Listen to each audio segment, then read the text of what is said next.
The stars looked different from the bridge of the UES Defender. Admiral Ethan Wright stood with his hands behind his back, watching the small alien ship approach. His blue uniform was perfectly pressed, metals shining under the lights. After 30 years in space, he still felt his heart beat faster when meeting aliens. "They're right on time," said Commander Lisa Morgan, looking up from her screen. Her dark hair was pulled back tightly, not a strand out of place. "The Galactic Council never misses a chance to look important." Ethan nodded. "And they never miss a chance to look down on us humans." For 50 years, humanity had kept to itself. After first contact with alien life, Earth learned it was just one small player in a huge galaxy.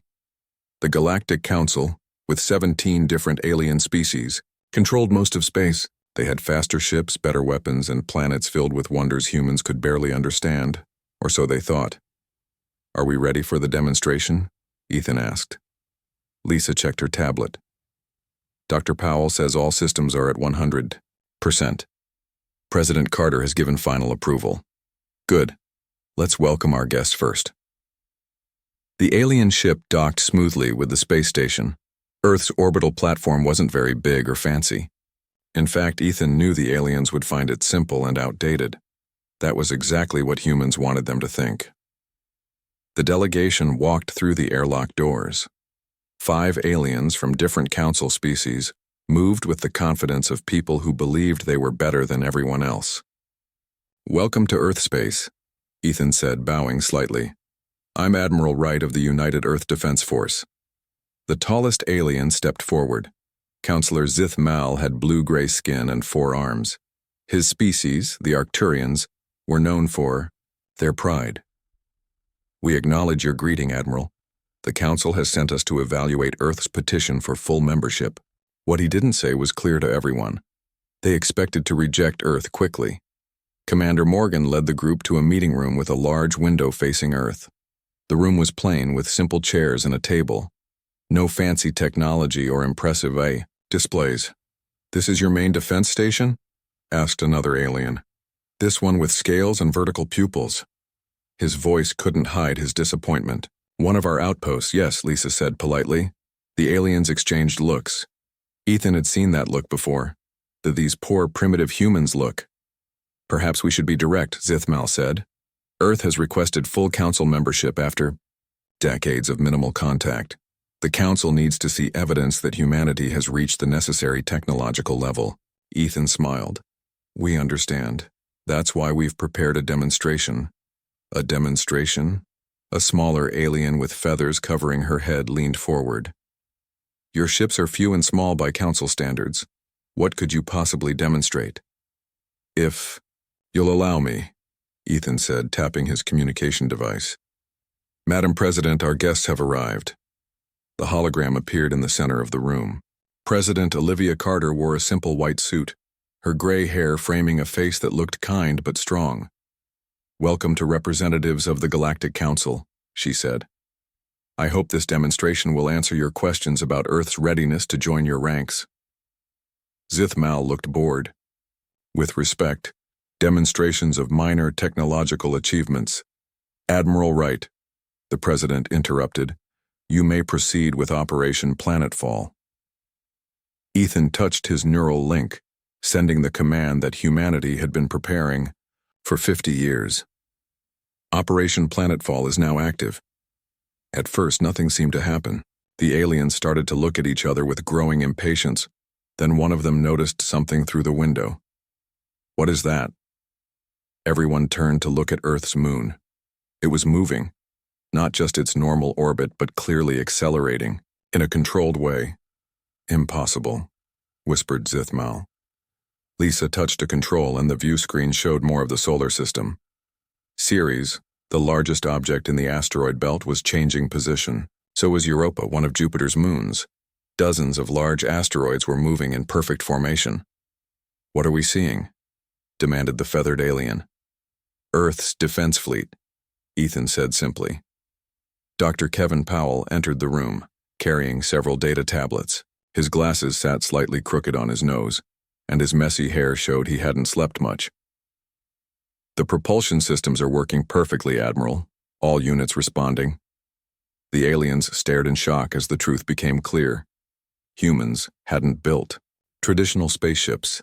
They had turned entire celestial bodies, moons, dwarf planets, and large asteroids into massive ships. This cannot be, said Zithmal. The energy required to move objects of that size was solved 30 years ago, Kevin said, pushing his glasses up. We discovered how to tap into dimensional energy flows. It let us create drives that could move planets. On the screen, they watched as Earth's moon demonstrated a precise turn, thrusters visible as bright blue points of light across its surface. Each unit is hollowed out, Lisa explained, filled with living quarters, weapon systems, engines, and shield generators. The outer shell remains mostly intact, providing natural protection. Dr. Alice Garcia joined them, her tablet showing readings of the aliens' biological responses. As the head xenobiologist, she found their shock fascinating. The Proximan delegate's secondary breathing has stopped, she whispered to Ethan. They're all in biological stress response. On the screen, Ceres moved into position near Mars, its surface now clearly showing massive gun ports opening like flowers. That dwarf planet has more firepower than our entire 7th Fleet, one alien whispered. The demonstration is just beginning, Ethan said. Lieutenant Collins, show them the Jupiter division. Ben Collins, a young officer at the control panel, brought up new images. The 4 largest moons of Jupiter were moving out of their orbits, forming a straight line. Their surfaces glowed with energy. We've transformed over 50 celestial bodies in our system, President Carter said from her hologram. Each one capable of faster-than-light travel, each armed with weapons that could destroy a small moon. Why? Zithmal finally asked, his 4 hands trembling slightly. Why build such overwhelming force? Ethan looked the alien directly in his large eyes. Because humanity has always stood alone. When we discovered the galaxy was filled with advanced civilizations, we had a choice. Build a few ships that would never match yours or change the game entirely. The room fell silent as the aliens watched more and more objects moving across the solar system. Humanity's planet-sized fleet was forming a massive defensive grid. Kevin Powell cleared his throat. We should note that what you're seeing represents only about 20% of our total capability. The Galactic Council representatives looked at each other with new understanding. They had come to judge a minor species seeking admission. Instead, they found themselves facing a power unlike anything the galaxy had ever seen. Commander Morgan smiled slightly. Now, about Earth's application for Council membership.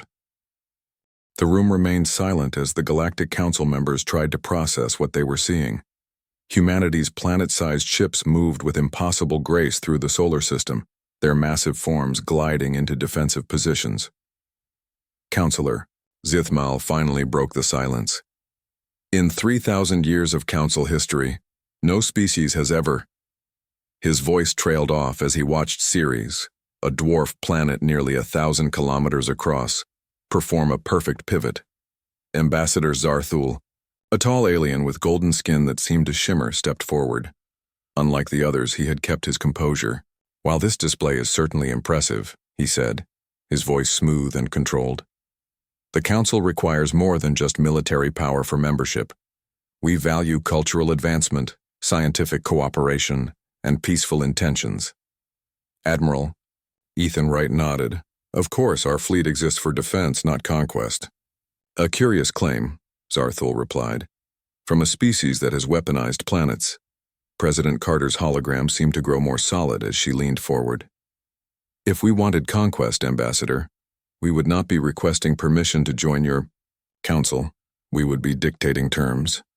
The truth of her words hung in the air. The aliens understood the math. With this kind of firepower, humanity could have demanded anything. Commander Lisa Morgan pulled up new images on the main screen. Each of our celestial vessels contains more than just weapons, she explained. They house millions of people, farms, parks, universities, and research centers. The screen showed the inside of Vesta, an asteroid that had been completely hollowed out. Inside was a beautiful city with trees, lakes, and tall buildings. People walked through parks under a sky made of advanced screens, showing a perfect blue day. We didn't build these ships just to fight, Lisa continued. We built them to survive and explore. The weapons are there because the universe can be dangerous. Dr. Kevin Powell added, the same technology that lets us move these massive objects also creates artificial gravity and ecosystems. Each one is a self-contained world. The council members watched with growing interest as the screens showed more of the inner spaces of humanity's fleet. Inside Europa, a massive ocean had been preserved under ice, now home to both Earth sea life and human cities built on artificial islands. Fascinating, whispered a small green alien with large eyes. They've managed to maintain biodiversity within engineered environments. Zarthul was about to speak again when alarms suddenly blared throughout the station. Lieutenant Ben Collins rushed to his control panel, his fingers moving quickly across the screens. Admiral, we're receiving distress calls, he said, his voice tense. They're coming from multiple council systems. The main screen changed to show a star map. Red dots were appearing across council space, each one representing an emergency signal. What is happening? Demanded Zithmal, his forearms gesturing wildly. Is this part of your demonstration? Ethan shook his head. No. These are real distress calls. He turned to Ben. Put the strongest signal on screen. The display changed to show a chaotic scene. A beautiful planet with rings was under attack. Strange ships, like liquid metal formed into sharp angles, were firing on cities and orbital defenses. Nexari vessels, gasped one of the council members, her feathers standing on end in fear. They've returned. Dr. Alice Garcia moved closer to the screen, studying the attacking ships. What are Nexari? The council members exchanged looks of pure terror. It was Zithmal who finally answered. The Nexari are an ancient machine intelligence. They appear every few thousand years, consume what they need from developed worlds, then disappear again. The last attack was before my great-grandparents were born. President Carter's hologram turned toward the alien. And how does the council typically respond to these attacks? Zarthul looked away, unable to meet her eyes. We sacrifice outer colonies to save core worlds. The Nexari eventually take what they want and leave. Ethan and Lisa exchanged a look of disgust. This explained why the council had suddenly shown interest in Earth after ignoring humanity for decades. They weren't considering Earth for membership, they were evaluating it as a potential sacrifice. These attacks, Lisa said carefully. When did they begin? We just learned of them now. As you did, Zithmal insisted. Dr. Garcia checked her instruments. That's a lie. The Proximan's breathing pattern changed. They knew about this before coming here. The aliens fell silent, caught in their deception. Finally, a small alien in the back spoke up. The attacks began 3 days ago. Our leaders decided not to inform the delegation until after your evaluation. After you decided if we were worth saving or better as a distraction for the Nexari, Ethan said coldly. The station rocked suddenly as a flash of light appeared near Earth's moon. A wormhole opened, and through it came 3 ships of living metal, their surfaces constantly shifting. Nexari ships. They followed us, Zithmal whispered, in horror. They must have tracked our ship. President Carter didn't hesitate. Admiral Wright, protect Earth and eliminate the threat. Yes, Madam President. Ethan activated his neural link. All vessels, combat alert. Moon Base Alpha, engage closest target. On the screen, they watched as Earth's moon pivoted smoothly. Massive weapon ports opened along its surface and beams of energy shot toward the lead Nexari ship. The attack cut through the living metal vessel like it was paper. The 2 remaining ships accelerated, trying to flank the moon. But they never got the chance. 2 asteroids, each several kilometers across and bristling with weapons, jumped into position and opened fire. The battle was over in minutes. Where 3 deadly Nexari ships had been, only floating debris remained. How many worlds are under attack? Ethan asked the stunned council members. Zarthul checked his own device. 17 systems, most of them outer colonies with limited defenses. President Carter's expression was determined. Commander Morgan, prepare a response fleet. We'll need at least 20 of our larger units. Yes, Madam President, Lisa replied, already sending orders through her neural link. What are you doing? Asked Zithmal. We're going to help defend your colonies, Ethan explained. Unless you'd prefer we didn't? The council members looked at each other in confusion. This wasn't how advanced species were supposed to behave. Nobody risked themselves for others in galactic politics. Why would you help us? Asked the feathered alien. We were going to sacrifice us. Yes, we figured that out, Lisa said. But that's not how humanity operates. We don't abandon others to save ourselves. On the main screen, they could see Ceres, Europa, and several other massive vessels already moving toward designated jump points. Each one was larger than any battleship in the Council fleets, and together they represented power beyond imagination. Dr. Powell looked up from his calculations. First units can deploy to the nearest attacked system in 45 minutes. The rest will follow at 10-minute intervals.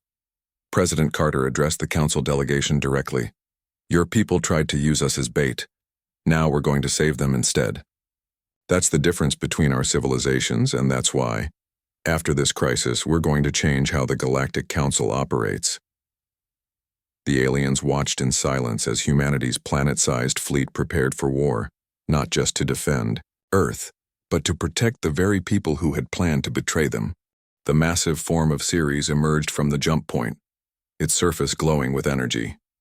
At over 900 kilometers across, the dwarf planet-turned battleship dwarfed the Nexari attackers surrounding the Council colony of New Proxima. Captain, Jack Miller stood on the command deck inside Ceres, watching the tactical displays. All weapon systems online, shields at maximum power. The Nexari have noticed us, said Lieutenant Nicole Foster from the navigation station. They're breaking off their attack on the planet. Jack nodded. Good. That's exactly what we want. He touched his neural link. All defense grids prepare to engage. Priority is protecting the civilian centers on the surface. Through the giant view screens, he could see the Nexari ships change direction. There were at least 30 of them, each one larger than the biggest Council battleship. Their metallic surfaces rippled and shifted as they moved like liquid mercury, formed into deadly shapes. They're beautiful in a terrifying way, said Dr. Samantha Reed, who was monitoring the alien communication patterns. She had joined the Ceres mission to study the Nexari up close. Focus, Doctor, Jack reminded her. Are you picking up any communications between them? Samantha adjusted her equipment. Yes, but it's not like anything I've seen before. More like data pulses than language. They're definitely coordinating, though. The first Nexari ship fired, a beam of strange purple energy striking Ceres' shields. The massive dwarf planet barely shuddered. Shield impact at 12%. Capacity, reported an officer. No damage. Jack allowed himself a small smile. Return fire. Target their propulsion systems if possible. Across the surface of Ceres, massive weapon ports opened. Energy beams, missiles, and plasma torpedoes launched toward the Nexari fleet. The first volley destroyed 3 enemy ships completely and damaged 7 others. They're regrouping, Nicole said. New attack formation. On another screen, Jack could see more human vessels arriving. Europa, one of Jupiter's moons, emerged from its jump point on the far side of the planet. 2 large asteroids, each equipped with specialized weapons, positioned themselves near the planet's moons. Admiral Wright is asking for a status report, said the communications officer. Tell him Phase 1 is complete, Jack replied. We've drawn the Nexari away from the civilian centers. Phase 2 beginning now. Back on the UES Defender, Admiral Ethan Wright and Commander Lisa Morgan monitored the battles taking place across Council space. The main display showed 17 separate conflicts, with humanity's planet-sized vessels engaged in 15 of them. The Galactic Council delegation watched in stunned silence. Their own fleets had been overwhelmed within hours by the Nexari attack. Now they were witnessing these same unstoppable enemies being pushed back by Earth's forces. Your vessels are extraordinary, said Counselor Zithmal, all 4 of his arms gesturing at different screens. But the Nexari will adapt. They always do. We're counting on it, Lisa replied. Each of our battle stations is using different weapon configurations. We're collecting data on how they respond. Dr. Kevin Powell was working with a team of engineers, analyzing the incoming battle data. The Nexari ships have a pattern to their adaptation. They shift their molecular structure to resist whatever damaged them previously, which means they can't maintain resistance to all types of attacks simultaneously, Ethan concluded. Good work, Doctor. President Carter's hologram appeared in the command center. Admiral, we have a situation on the Council capital world. Our intelligence suggests the Nexari are concentrating forces there. That's strange, said Ambassador Zarthul, his golden skin dimming with concern. The Nexari have never targeted our capital before. They typically focus on resource-rich outer worlds. Dr. Garcia, who had been quiet until now, looked up from her analysis of the Nexari behavior patterns. Unless they were directed there, everyone turned to look at her. What do you mean directed? Asked Ethan. These attack patterns aren't random, she explained, pulling up data on the main screen. The Nexari are specifically targeting certain systems and ignoring others that would be more valuable to them. The council members shifted uncomfortably. Ethan noticed. You know something? He said to Zithmal. Tell us. The Arcturian hesitated, then sighed. There were rumors. Some believed certain High Council members had found a way to communicate with the Nexari during their last appearance. You made a deal with them, Lisa said, her voice cold with anger. Offered them certain worlds in exchange for sparing others. Not us, insisted the feathered alien. But yes, there were negotiations. Only the highest levels of the council would know the details. President Carter's expression was grim. Admiral Wright, deploy the Titan to the council capital immediately. If the Nexari are concentrating there, we need our strongest unit. Yes, Madam President, Ethan replied. On the display, they watched as Saturn's largest moon, Titan, moved into jump position. The massive orange moon had been transformed into the flagship of humanity's fleet, its thick atmosphere now contained by advanced shield technology, its interior housing over 5 million people and the most powerful weapons systems ever created. Titan is ready for jump, reported Lieutenant Ben Collins. Execute, ordered Ethan. The enormous moon vanished in a flash of light. In the Nexari command cluster, deep in the metal vessels attacking the council capital, something unusual was happening. The ancient intelligence was experiencing an emotion it had not felt in millennia: concern. The human vessels were unlike anything the Nexari had encountered before, not just in size, but in unpredictability. Each one fought differently, used different technologies, different strategies. And they were everywhere, jumping across vast distances to protect worlds that weren't even their own. This wasn't part of the agreement. The High Council members had promised certain systems would be undefended, easy targets.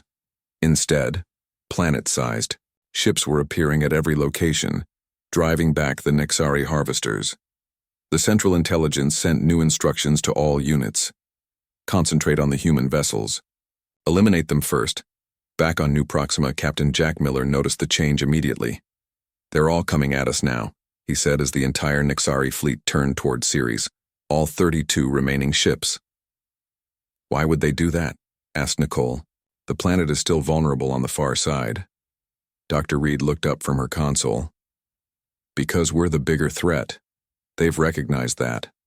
She sounded almost excited. They've changed their primary objective. Jack didn't share her enthusiasm. All power to forward shields. Prepare for heavy impact.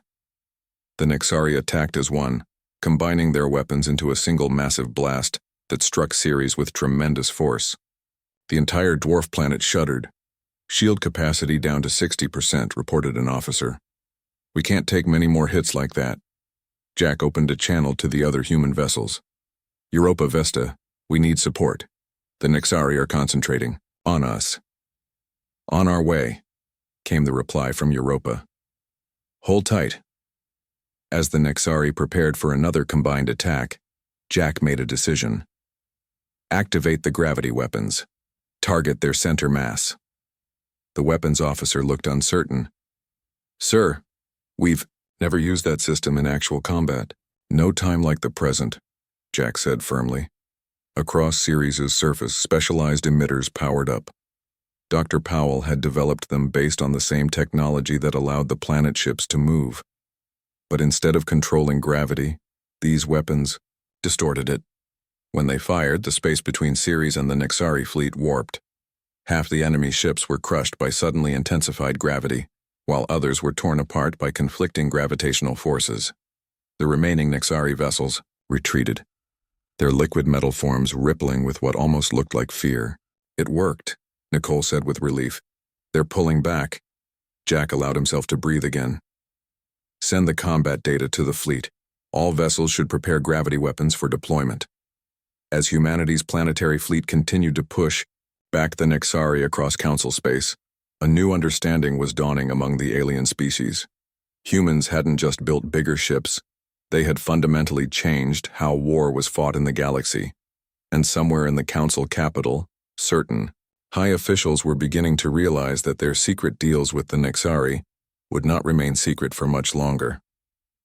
Titan emerged from its jump point near the Council capital world of Centaurus Prime. The massive orange moon dwarfed everything around it, making the Nexari ships look tiny in comparison. Inside the control center, General Daniel Hudson surveyed the situation. "We have over 50 Nexari vessels surrounding the planet," reported his second-in-command. "They've already destroyed most of the orbital defenses." Daniel frowned. "What about the surface? Any attacks on the cities?" "That's the strange part, sir. They're ignoring the major population centers. They're only targeting specific government buildings and research facilities." Daniel had fought in many battles, but something about this felt wrong. The Nexari weren't behaving like mindless destroyers, they were being selective, precise, almost like they were following a plan. "Open a channel to the Council High Command," he ordered.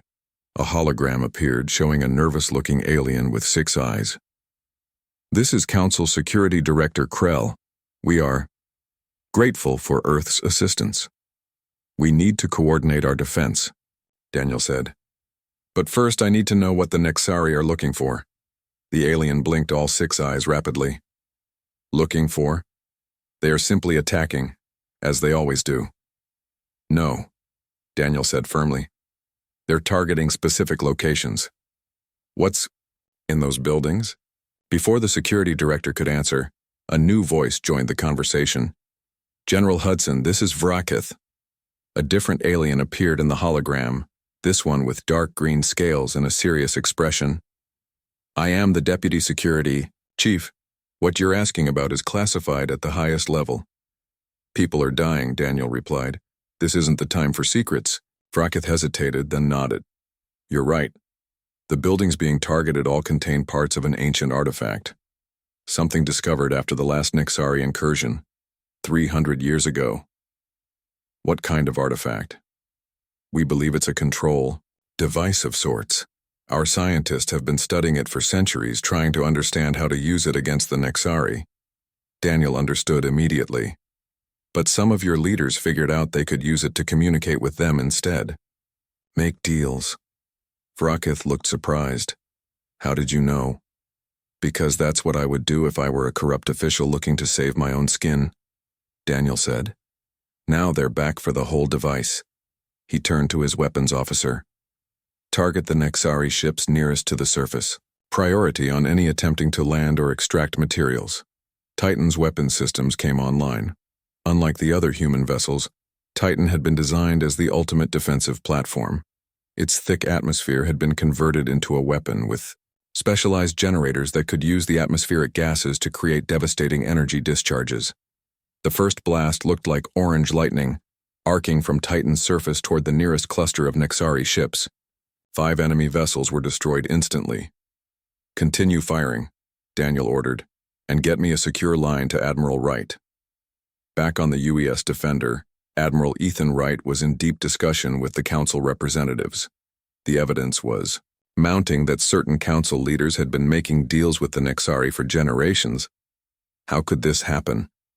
asked Councillor Zithmal, genuinely shocked. "The High Council is supposed to protect all member worlds equally." "Power corrupts," Commander Lisa Morgan said simply. Even across species, that seems to be universal. Ethan's communication device chimed. "Excuse me," he said, stepping away to take the call from General Hudson. When he returned, his face was grim. "The Nixari are after an artifact on Centaurus. Prime. Something the Council has been keeping secret for centuries." He looked directly at Zithmal. "A device that can control the Nixari." The Council members looked stunned except for one. The small feathered alien spoke up. "Not control exactly, communicate with them. Direct them." "You knew about this?" Ethan demanded. "I heard rumors. Nothing concrete, but there were always stories about why some worlds were attacked and others spared." The main display chimed with an urgent message. Lieutenant Ben Collins checked the alert. "Admiral, we're detecting a massive energy buildup in the Nixari fleet at Centaurus Prime. They're combining their power for something big."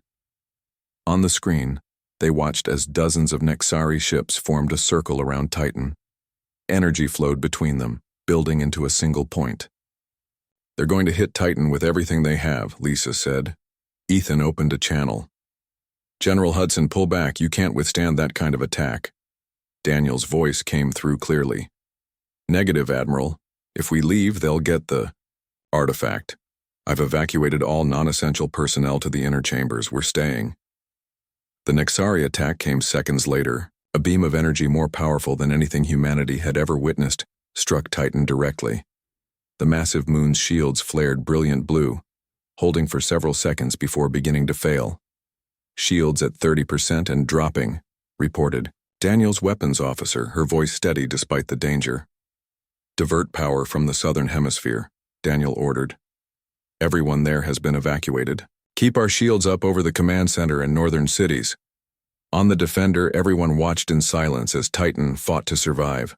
The moon's surface was starting to show damage, with large cracks appearing where the shields had failed. "Can we send reinforcements?" Lisa asked. "Not in time," Ethan replied quietly. "Titan is on its own." Inside Titan's command center, General Hudson made a decision. "Prepare the atmospheric discharge system for maximum output." "Sir, if we use that much power, we'll burn out the entire system, and we'll lose most of our atmosphere in the process." "I'm aware," Daniel said, "but we'll take a lot of them with us." As the Nixari prepared for another massive attack, Daniel gave the order. Titan's entire atmosphere seemed to ignite, converting into pure energy that shot outward in all directions. The attack destroyed over 30 Nixari ships instantly, but the cost was high. Titan's surface began to crack more severely, the damage spreading across the moon's body. "Evacuate all remaining personnel to the emergency ships," Daniel ordered. "Get everyone off who can be saved." Back on the Defender, the mood was somber. "Titan's structural integrity is failing," Ben reported. "They can't take another hit." Just as the remaining Nixari ships regrouped for a final attack, something unexpected happened. 3 new human vessels emerged from jump points around Centaurus. Prime, Vesta, Pallas, and a transformed Mars moon Phobos arrived, their weapons already firing. "The cavalry has arrived," Lisa said with relief. The Nixari, weakened by Titan's last attack and now facing fresh opponents, began to retreat. Their remaining ships jumped away, leaving Centaurus Prime safe but Titan badly damaged. "Get me a damage report," Ethan demanded. The news wasn't good. Titan was breaking apart, its once mighty form now splitting into large chunks. Emergency ships were launching from its interior, carrying survivors away from the destruction. "General Hudson?" Ethan called over the communication link. After a long pause, Daniel's voice came through, weak but alive. "Still here, Admiral. But Titan isn't going to make it. We've lost too much structural integrity." As they watched, humanity's greatest vessel, the moon that had been home to 5 million people, continued to break apart. Its sacrifice had saved the Council capital and revealed the corruption at the heart of galactic politics. The Council members watched in silence, witnessing a kind of courage they had never expected from the primitive humans they had planned to sacrifice. "Your people gave their lives for ours," Zithmal said quietly. "After what we planned to do to Earth." "That's what humans do," Ethan replied. "We protect others, even those who don't deserve it." As rescue operations began around the remnants of Titan, a new chapter in galactic history was being written. The Nexari were retreating across council space, and the corrupt officials who had made deals with them were being exposed one by one. But the price had been high. Too high. 3 weeks after the Nexari attacks began, the Great Council chamber on Centaurus Prime was filled to capacity. Representatives from all 17 member species sat in their designated areas, with a new section added for the human delegation. President Olivia Carter stood at the speaking platform, her white suit gleaming under the lights. Unlike the elaborate robes and decorations worn by the council members, her outfit was simple and practical. "The Nexari threat has been contained," she announced, her voice carrying through the vast room. "The last of their ships retreated to the outer rim 5 days ago." Murmurs spread through the chamber. For the first time in recorded history, a Nexari incursion had been defeated before they could strip entire worlds of resources. The cost was high, President Carter continued. 7 of Earth's planetary vessels were severely damaged in the fighting. And as you all know, we lost Titan and its 5 million inhabitants. The chamber fell silent. Everyone had seen the images of the massive moon breaking apart, sacrificing itself to save the council capital. General Daniel Hudson and over 4 million of Titan's crew and civilians were rescued, she added. But nearly 1 million were lost. We honor their sacrifice. The assembled aliens rose to their feet in a show of respect that would have been unimaginable just weeks earlier. When they sat down again, President Carter continued. "We also lost many council citizens on the attacked worlds. The final count stands at 12 million lives across 8 systems." Admiral Ethan Wright sat behind the president, his face showing the weariness of someone who had fought hard battles. Beside him, Commander Lisa Morgan held a data tablet containing the complete battle reports. "The investigation into the corruption within the High Council is ongoing," President Carter said. "So far, 23 officials have been arrested for their secret dealings with the Nexari." Former Councilor Zithmal stepped forward. His official robes had been replaced by simple clothing, and he now served as the head of the new Emergency Response Committee. For generations, certain council members directed the Nexari to attack specific worlds while protecting others, he explained. They used pieces of the control artifact to communicate with the Nexari, offering them resource-rich planets in exchange for leaving their own worlds alone. The chamber erupted in angry shouts. Species that had suffered repeated Nexari attacks over centuries were learning that their suffering had been arranged by the very leaders who had sworn to protect them. When order was restored, President Carter spoke again. "We have secured all pieces of the Nexari control device. It has been placed under combined protection, with representatives from all species guarding it." Deputy Security Chief Rakith, now promoted to replace his corrupt superior, added, "The device will be studied carefully, not to control the Nexari, but to track them and prepare for any future incursions." Dr. Kevin Powell joined the human delegation at the platform. His rumpled appearance and crooked glasses were now familiar to the council members. "We're sharing our planetary propulsion technology with all council species," he announced. "Each world will be able to create their own defensive vessels using asteroids and small moons. No one will be defenseless again." This announcement caused excited conversation throughout the chamber. The idea that every world could have the protection of planet-sized ships changed everything.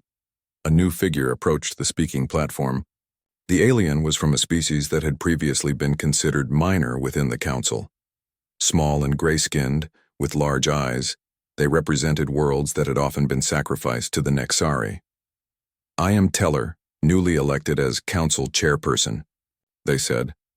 "The old leadership structure has been dissolved. In its place, we have created a more equal system where all species have meaningful representation." Teller turned to face President Carter and Admiral Wright. "Humanity showed us not just their technological power, but their moral strength. When they learned we had planned to sacrifice them, they still chose to save us." Admiral Wright stood. "We built our fleet because Earth stood alone. We had no allies, no one to protect us. We turned our world and its neighbors into our shields and swords." He looked around the chamber, meeting the eyes of representatives from many species. But that era ends today. From now on, we stand together. Commander, Morgan activated a large display showing the solar system. Earth's moon had moved back to its normal orbit. Ceres, Vesta, and the other transformed celestial bodies were returning to their usual positions, though they remained ready to move if needed.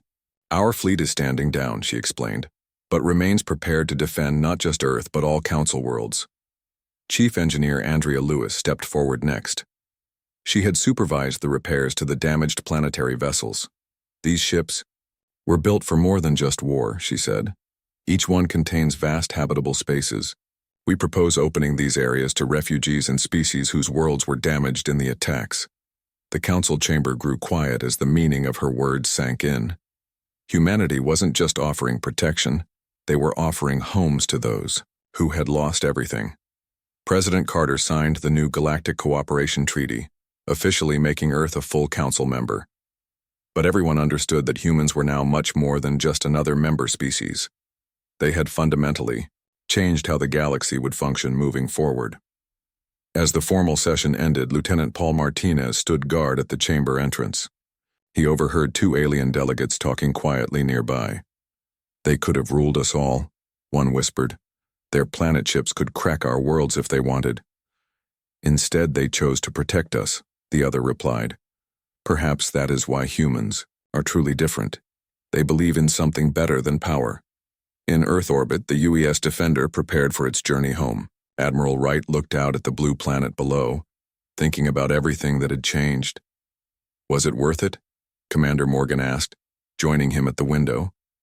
Ethan thought about the sacrifices, the lives lost, and the new alliance that had been forged. Ask me again in 100 years, he said, but I think yes, it was. Back on Earth, Dr. Powell and his team had already begun work on the next generation of planetary engineering. Because humanity understood a truth the Council was only beginning to grasp. Somewhere beyond known space, threats worse than the Nexari were waiting. And when they came, the galaxy would need to stand united. As Earth's moon reflected the sun's light onto the planet below, billions of humans went about their lives, most unaware of how their species had reshaped galactic civilization. But they slept safely, protected by their world and the fleet of worlds that stood guard around it. The age of standing alone was over. The age of standing together had just begun.